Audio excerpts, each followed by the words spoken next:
The Empire's on the run. Alex Jones and the GCN Radio Network.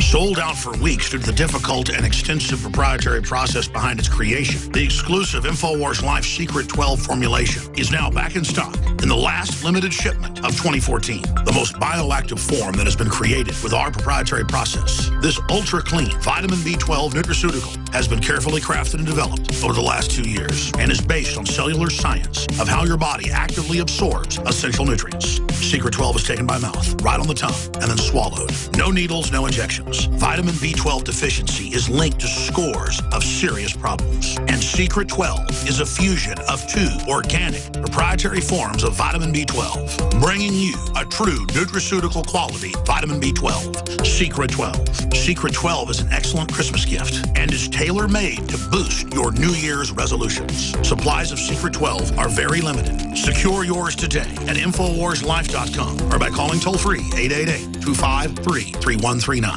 2015 is almost here, and with it comes those New Year's resolutions to finally transform your body the way you want it. There's a reason over 88% of New Year's resolutions fail. Make this year different by equipping yourself with Oxy Powder, the next level in cleansing the body naturally. Using super oxygenation, Oxy Powder, available through InfoWarsLife.com, gently cleanses the body while you sleep with easy capsules. InfoWars Nightly News Director Rob Dew has been using Oxy Powder with incredible success. Took it that first day, then I took it for 6 more days after that. 12 pounds melted off in about a week. I'd say a week, 7 days. And I've been able to keep it off, too. My wife is like, wow, you look really good. And I'm like, I know. I guess it's this Oxy Powder. 2015 can be different. Diet and exercise are important, but a lot of us have already tried that. Oxy Powder flushes it out. Secure your Oxy Powder at InfoWarsLife.com. That's InfoWarsLife.com or 888-253-3139.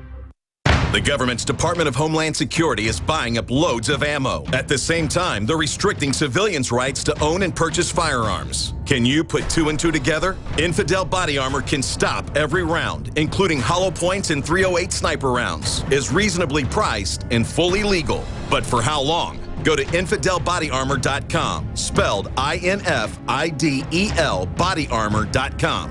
Infidel Body Armor. Just won't quit. The average person's life is filled with unexpected challenges.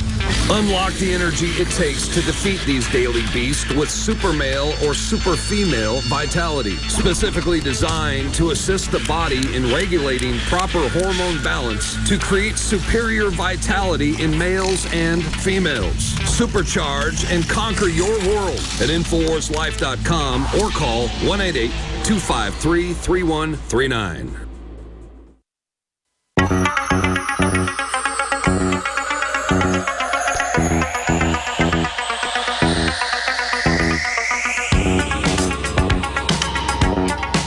Waging war on corruption. It's Alex Jones.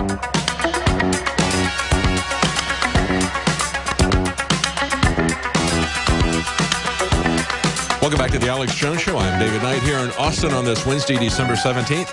We have joining us on the line Representative Matt Shea from Washington State. He is in the area where we had the story that went up this last weekend about the sheriff's deputy talking about how he needed his MRAP to defend himself from constitutionalists. The sheriff subsequently came on and said those remarks were taken out of context. We have both those videos up at Infowars.com. You can see for yourself whether it was taken out of context. We're getting the broader context of what's been going on there in Washington State from Matthew Shea.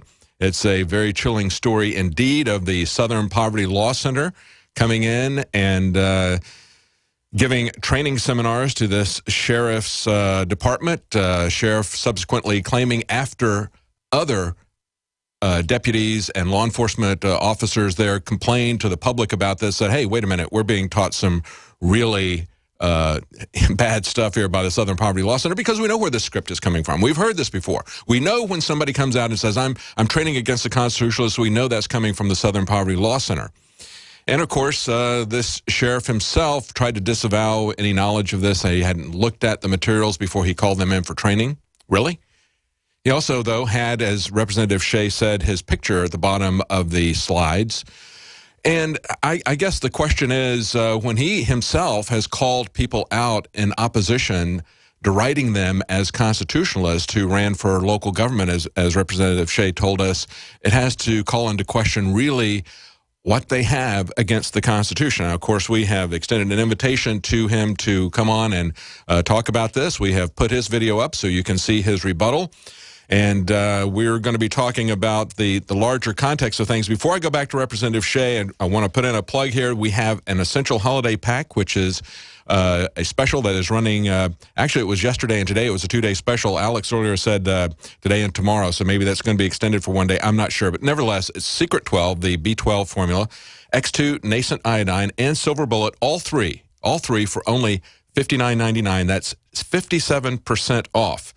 3 of the most crucial nutraceutical formulas you can get. That Secret 12, Survival Shield X2, Iodine, and Silver Bullet.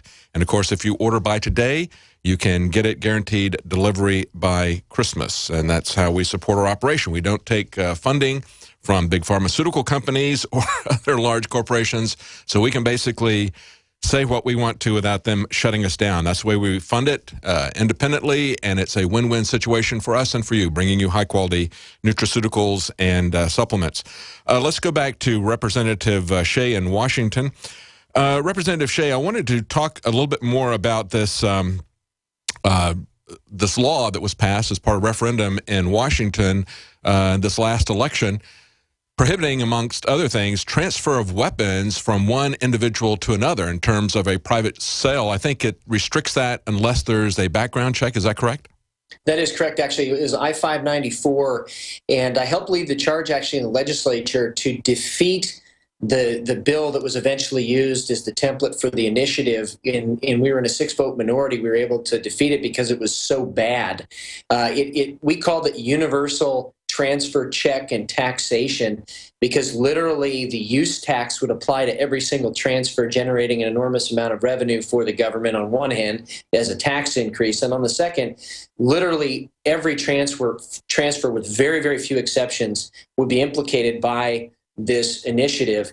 And really, this initiative was bought and paid for by the anti-gunners, including Bill Gates, who put in $1 million, as I understand it, of his money to help get this initiative passed. A lot of people didn't know what was actually in the initiative and voted for it because they were ignorant of what was in the actual written law. It was 18 pages long, and a lot of people didn't take the time to read it. So it's a really bad precedent for the rest of the country, and the anti-gunners are going to take it from Washington and try and export it throughout the rest of the United States. But literally, a veteran going on deployment in the National Guard, before you cross the threshold of a base, you have to, but when you're going on deployment, you have to give your firearm to somebody to hold while you're on deployment. And literally that transfer, based on how vaguely this law is written, would be banned, and you would have to do that background check for these deploying veterans. And that's just reprehensible that this thing got passed. But we're continuing to fight it.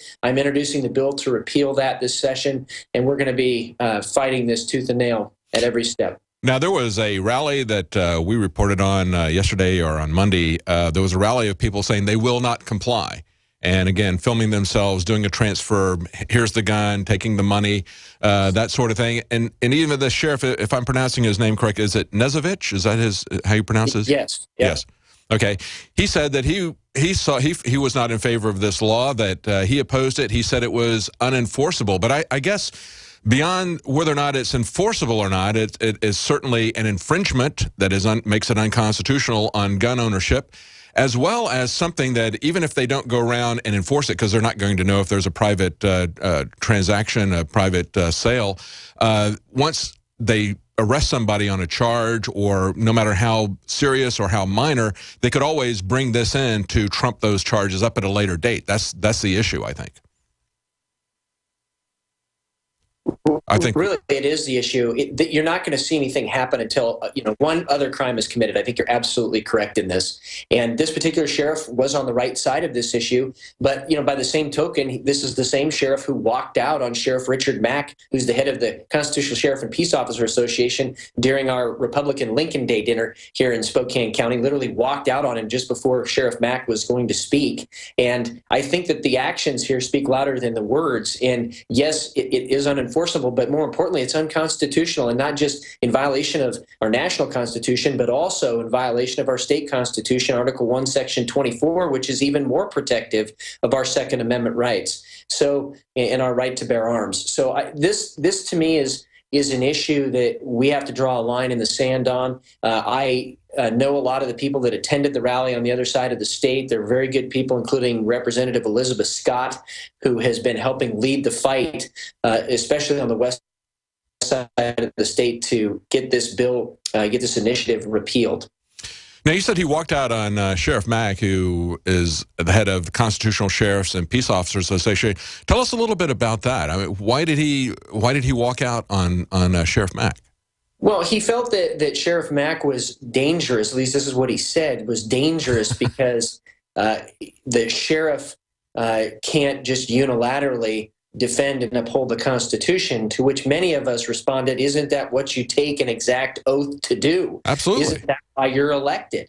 Is to defend the Constitution and to go against the federal government if the federal government's doing something unconstitutional. The United States Supreme Court, in several cases, has recognized this vertical check and balance between the sovereignty of local elected officials, the sovereignty of state governments, and the sovereignty of the national governments, and that there's this inherent vertical check. So it really fell flat for a lot of people, and a lot of people started questioning his true motives when they heard that. And that was a couple of years ago that happened. Well, it seems like anybody that aligns himself or labels himself as supporting the Constitution, this sheriff seems to have a problem with, whether it's Sheriff Mack or whether it is somebody who's running for a local office, labeling them as constitutionalists, therefore don't vote for them, or if it's some imaginary boogeyman that the Southern Poverty Law Center has put up on their slides. If they like the Constitution, this sheriff seems to have a problem with it.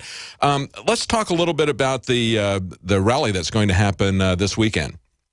There's going to be one protest down at the Spokane County Courthouse at 12 o'clock, and that is going to be to protest the implementation of I-594. It's our version on this side of the state of the Do Not Comply rally that happened in Olympia here in this last week. And then after that at 2 o'clock, there's going to be another protest out at the sheriff's office in Spokane Valley against this sheriff's defense of the comments that the MRAP would be used for constitutionalists who stockpile guns and ammunition. So it's going to happen this weekend, both, and there's a lot of response already among the community, and I think there's going to be a pretty good turnout. I've said many times before that I think our best chance to try to restrain the federal government is not going to be within the federal government itself, because it seems to be so corrupt, so much power concentrated there, but a check and balance from outside of the federal government at the state and local level. And I'm glad to see that there are state reps like you standing at the state level who understand the Constitution and are going to stand against that. Let me ask you, what can we do to stop this militarization of the police? Well, I think there's a couple things that can be done. First of all, we have to hold these folks accountable.